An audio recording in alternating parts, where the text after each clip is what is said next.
Let's talk about some lessons I learned this year, and honestly, some of them were really surprising to me. Like, I didn't see that coming. But also I do hope that it can be beneficial to you, because I do think I'm going to try to share these lessons in a way where they might make you think as well.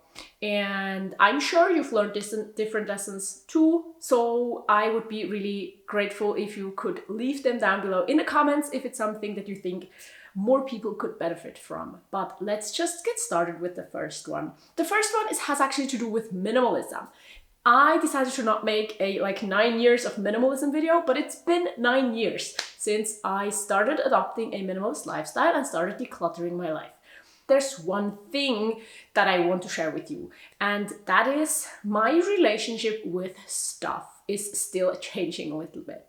So the first thing I realized also this year is that I'm still so incredibly fascinated by stories about people that have just a little bit of stuff, or that really just don't need anything. People that kind of change their lives and just, pack everything they need into this small bag and leave, something like that.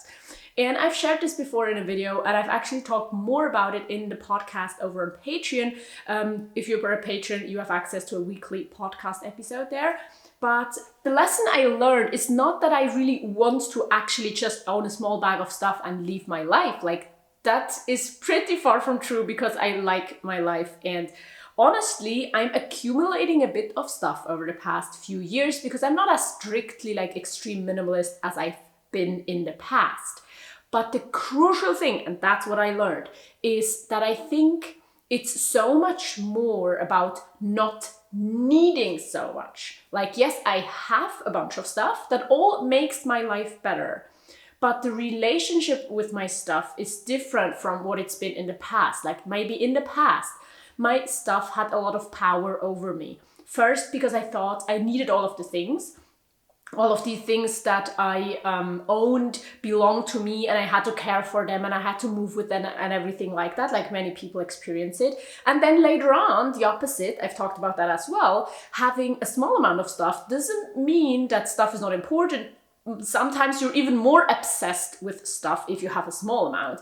And I think that's what kind of happened. And so stuff was still very, very central and important in my life, and it still had a lot of power over me. And now I'm at a point where I do appreciate my things. I'm glad for the things I have, and I have pretty things and good quality things and things I'd rather take with me instead of lose along the way. But if it's about the really important things, if I had to leave my life, if it's about what I really need, what defines me or what really helps me in my life, it's a very, very small amount of things. And through these past 9 years of minimalism, I think I just really learned what it is that I need, which then means that now stuff really doesn't have much power over me, because I know its place in my life, I can appreciate it, but it doesn't have power over me. I hope you understand what I mean, and I think this is just kind of a reframing, and it's different, and it really depends on your life and the stuff you're talking about, and it's different for each individual item maybe, but I think it's just really interesting to really think about the relationship we have with our stuff. How much we are actually in control over our stuff, or how much our stuff maybe controls us a little bit. But let's move on to the next lesson I learned, and that maybe isn't surprising for you. It's a bit surprising for me actually, and that's that a normal job can actually be pretty good.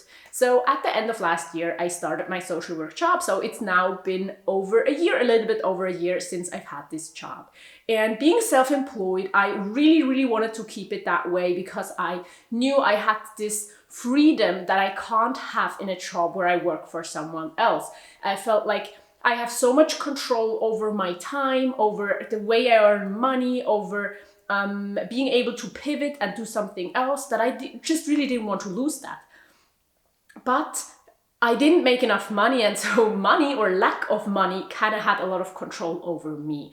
And then I was just super grateful to have finished my degree in social work so I could just take up a job, because social workers are in need in Germany. Like, you will get a job very, very easily.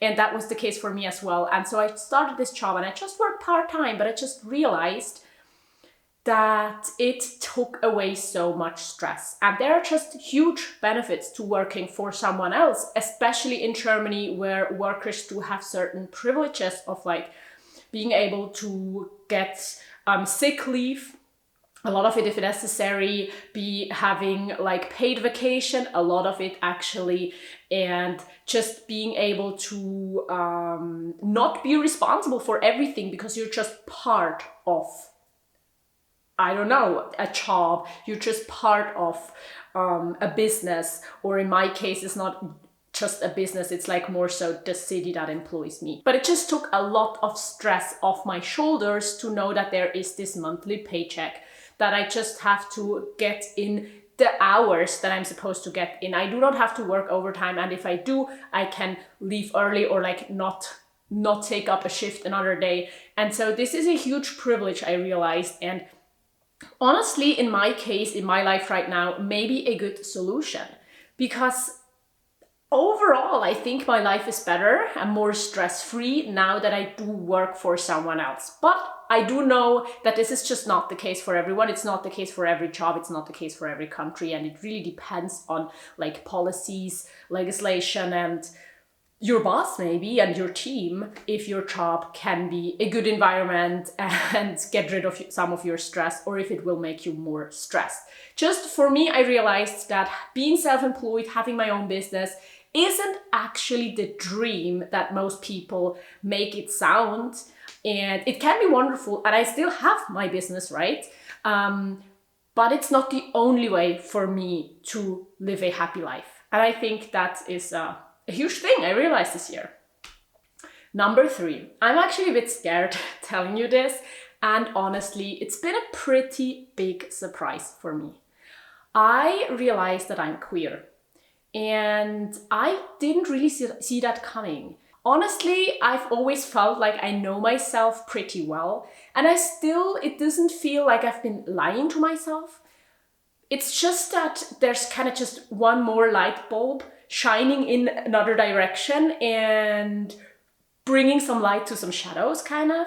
So none of what I've believed about myself before is really wrong, just more of it is true. At this moment, I want to leave it at queer. You can have your assumption if you want. And I think it's just on one hand a really, really private thing that I definitely do not need to share with you. But then on the other hand, I thought for all of my like queer following, and I want you to know, kind of, just because I think it's important that we have more visibility and the world is better with more openly queer people.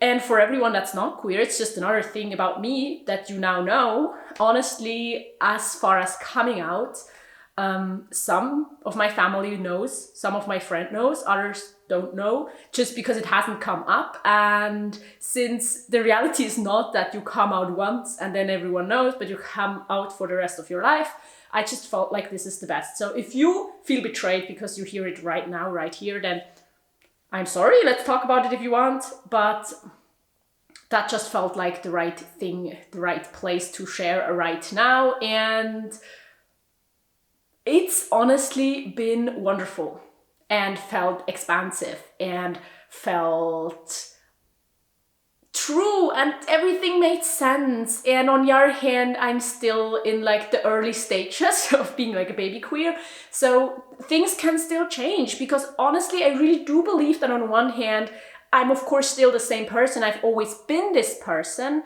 and then on the other hand I also truly really believe that we don't stay 100% the same over the course of our lives. So some things are indeed fluid and can change a little bit, or the way how much like weight they take up and how important they are in like areas and times of our lives. But in my case, I just realized that I'm on one hand in an extremely privileged position living in Germany and having the people around me that I have and everything. And then on the other hand, it's just been actually really, really exciting but I've been an ally for years, or tried to be, and still I'm trying to be an ally to all the people and all the groups I maybe do not really belong to, or my own group. I don't know if it can be an ally then, but you know what I mean. And so I knew about a lot of like the bad stuff happening.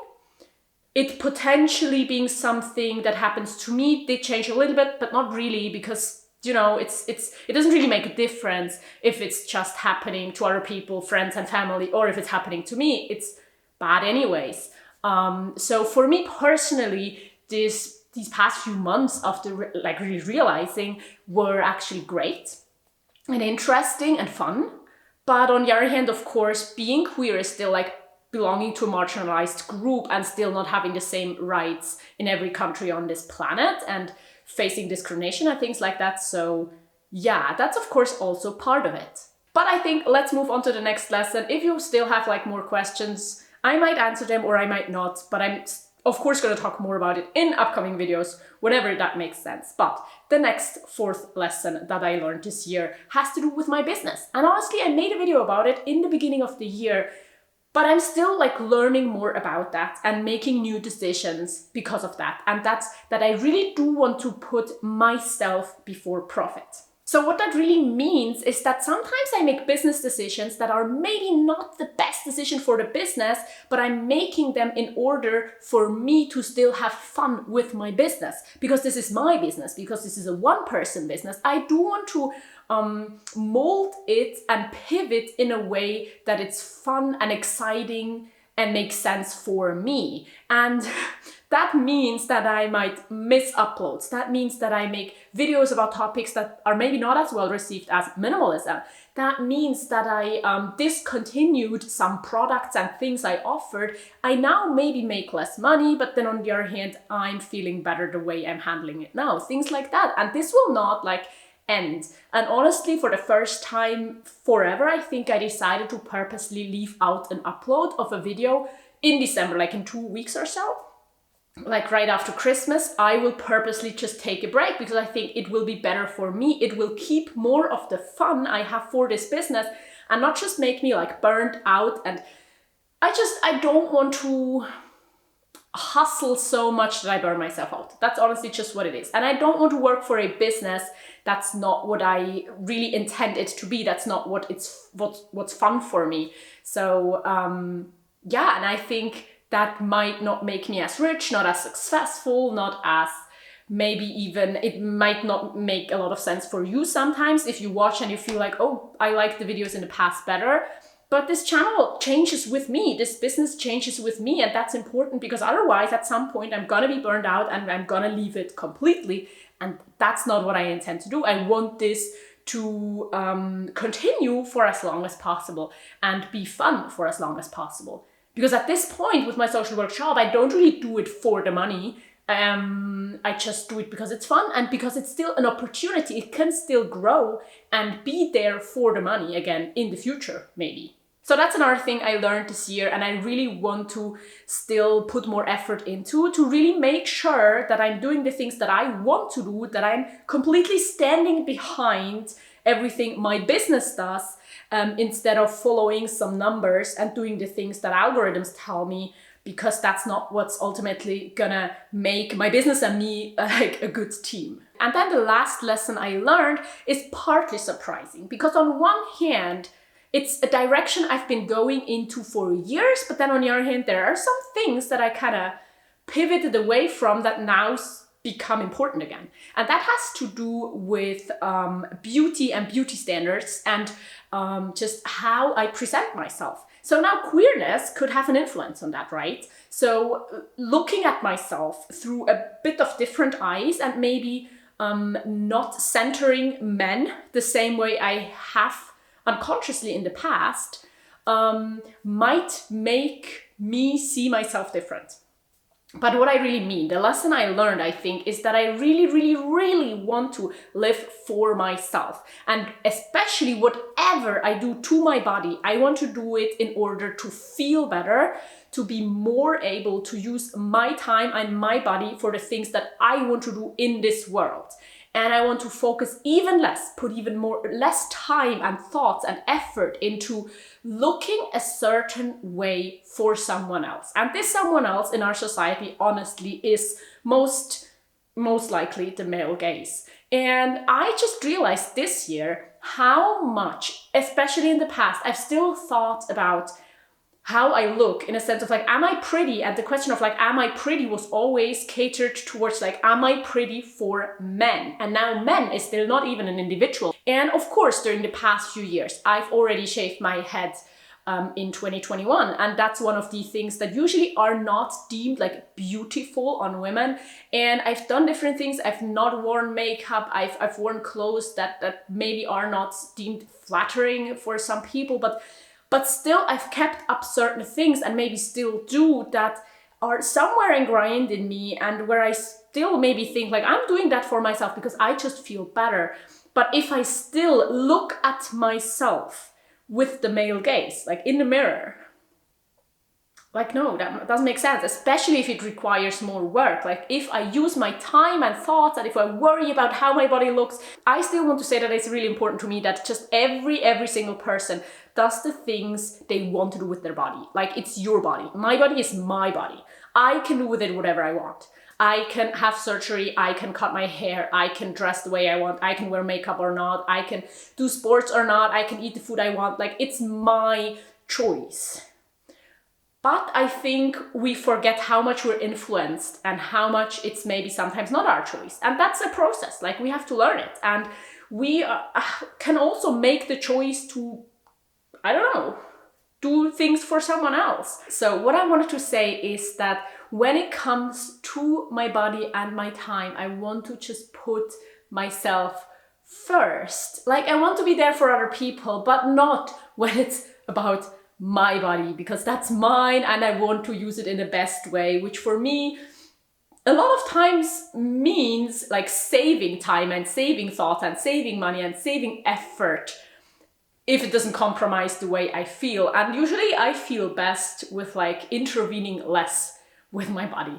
I hope you understand what I mean. But I think many of these lessons that I've been learning about this year are processes. And at some point in the future, I might see it really differently or just a little bit different. And that's the interesting part of being a human being and learning more and changing our opinion sometimes. But now I would be really interested in your lessons. Like if you want to share, let me know below what the things are that you have been thinking about this year, that you've learned this year, that you've pivoted and like had a different opinion, something like that. I would be really interested to read. And I think everyone else too. So now I also want to link your video here that you can check out. And I also want to mention Patreon again. You know that there's an extra podcast episode every single week for my patrons. So you might want to check that out if that sounds interesting to you. Now I do hope to see you on Patreon in this video or in my next one. Goodbye.